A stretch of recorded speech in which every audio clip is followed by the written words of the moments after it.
خب درود بر شما. امروز 4 جولای 2025 هستش. اومدیم به ساحل ونیز در شهر لس آنجلس برای اینکه امشب بتونیم آتشبازی مخصوص 4 جولای رو ببینیم. در تقویم کشور امریکا چند تا تاریخ بسیار مهم وجود داره که یکیش همین 4 جولای یا اصطلاحاً همون فورس آف جولای هستش که روز استقلال یا همون روز تولد کشور امریکا هستش که حدوداً 250 سال پیش با 13 تا ایالت شروع شد. اعلام استقلال کردن زمانی که در مستعمره بریتانیا بودن و بعد از اون یواش یواش ایالت‌های دیگه و استیت‌های دیگه اضافه شدن تا امروز که به 50 ایالت رسیدن.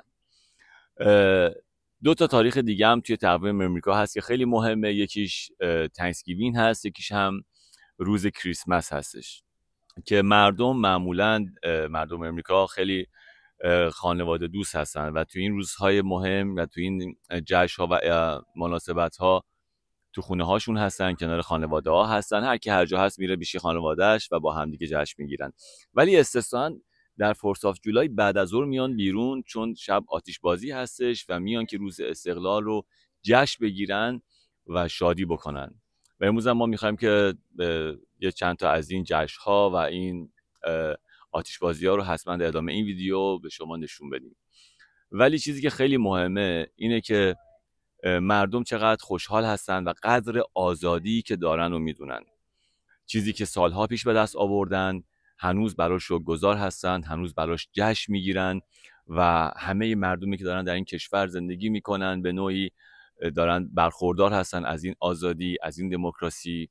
و خب همونطور که میدونید در طی این 250 سال این کشور به ابرقدرت دنیا و به یکی از بهترین کشورهای دنیا تبدیل شد. برای زندگی من فکر میکنم مدیریت درست، آزادی و جذب استعدادها نقش بسیار مهمی داشته تو اینکه امروز آمریکا یک همچین کشوری باشه با این مساحت زیاد و با آزادی و با مردمی که از همه جای دنیا دارن زیر این پرچم با هم دیگه زندگی میکنن. خب ما هم این شانس رو داشتیم که اینجا باشیم، زیر این پرچم باشیم و خیلی خوشحال هستیم. امروز ما هم میخوایم که اینو جشن بگیریم و امیدوارم که روزی برسه که همه مردم در همه دنیا این طعم آزادی و دموکراسی رو بچشن.